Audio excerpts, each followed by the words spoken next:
All right, let's start this recording by going over some chemistry.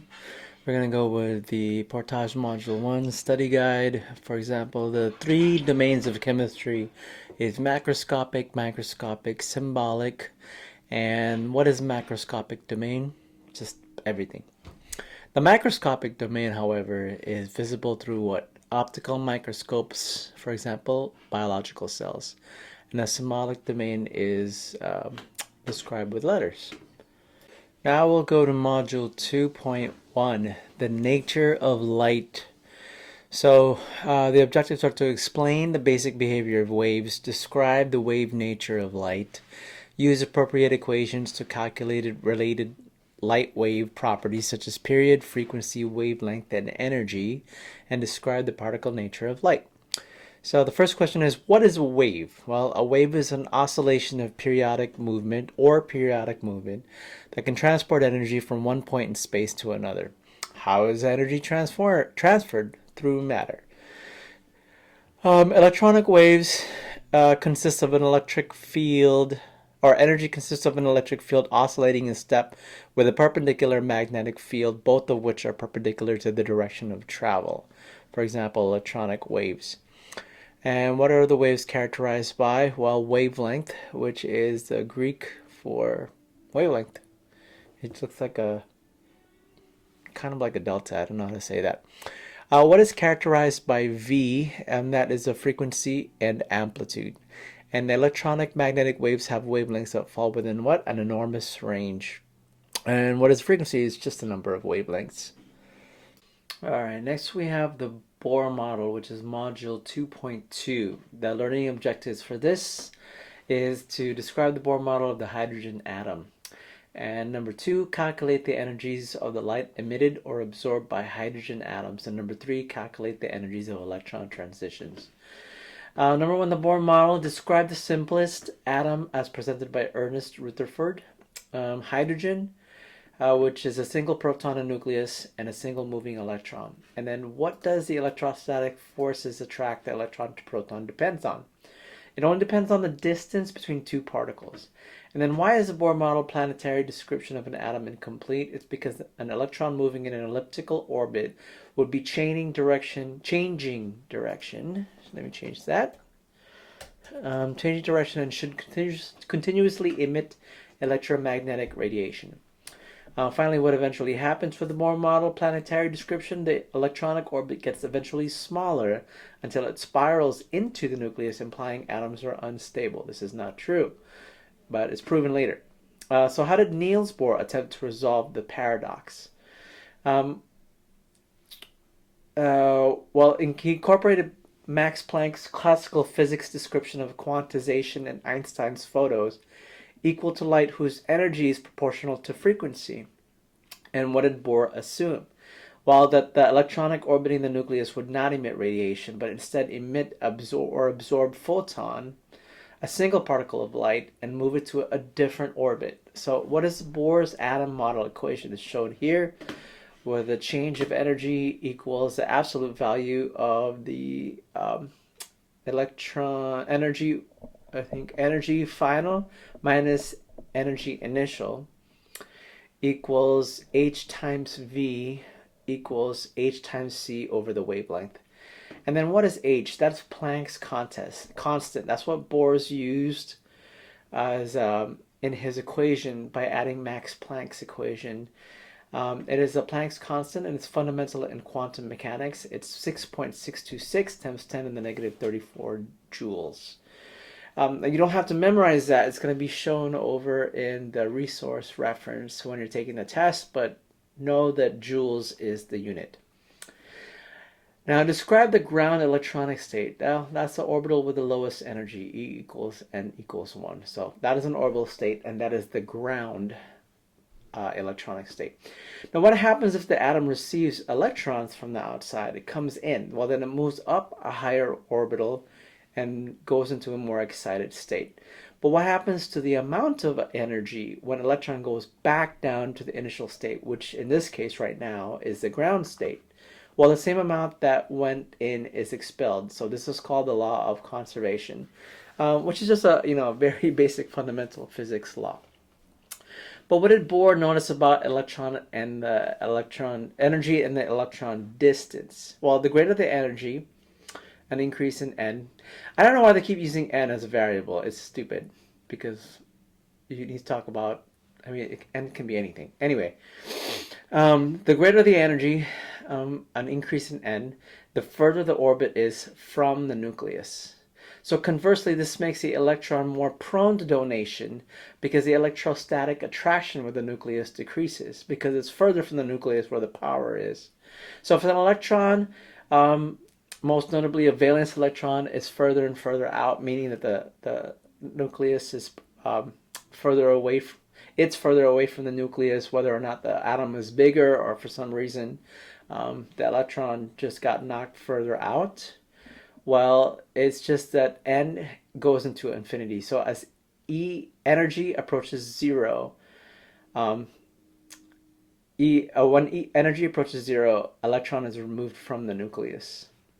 So the black body radiation, photoelectric effect, hydrogen atom paradox is solved, and all involves Planck's constant. What became clear? Well, what became clear is that the classical physics didn't work for these specific components of the atom. But why was Bohr's model flawed, though? It only worked for hydrogen. It was still based on classical mechanics, even though he was trying to make it non-classical, new physics version. It was still working on Newton's classical physics, right? So it only worked for hydrogen with one proton, one electron. So it didn't work for any other element. But it did give the grounds for trying to figure out the other elements, the composure of the other elements.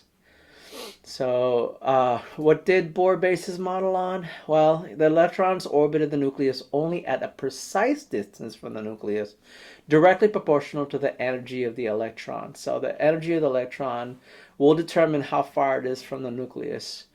And these precise orbits were named by an orbital, also variable n, and these are seen as discrete quantized energy that could only jump or fall to a neighboring other quantized energy, and another n equals 1, n equals 2, la la la. So n equals 1 is the ground state, n equals 2 is a little bit higher, and then so and so and so. But they don't always go chronologically because we're going to talk about the Aufbau principle later. But what made this model fundamentally flawed, again, is because it was only on hydrogen, and classical physics with set distances doesn't work. Eventually, it had to be explained using quantum mechanics. Okay, next we calculate the energy of electrons in a Bohr atom. What is the formula? That is the energy of an electron in a Bohr atom equals negative K over n squared. Now what is K? That is Coulomb's constant. Again, you don't have to memorize this, but this relates to discrete energies to electronic orbitals En. So that's 2.179 times 10 to the negative 18 joules. Similar to Planck's, but it's not.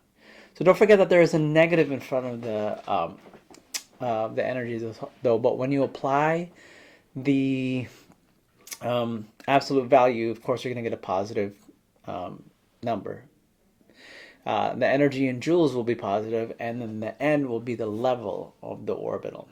Now, as an example, calculating the energy and wavelength of electronic transitions, it is asking for the energy J.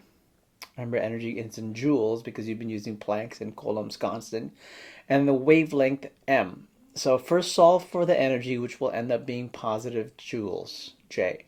Then rearrange the wavelength to equal hc over E.